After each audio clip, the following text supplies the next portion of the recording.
Want to know how to ask Cursor AI to randomize output? Well, no worries. In this video, I'm going to show you an easy step-by-step guide on how you can easily make Cursor AI randomize your output for better results. So let's get straight to it. Now, first things first, you can just simply open up your Cursor AI application. So we have also created similar videos of how to use Cursor AI in our channel, so make sure to watch it.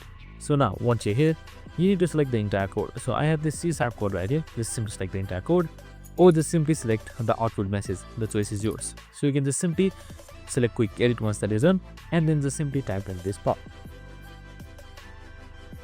Now once you've selected enter, it should generate your code and you should be good to go. And that's it. Super simple and easy.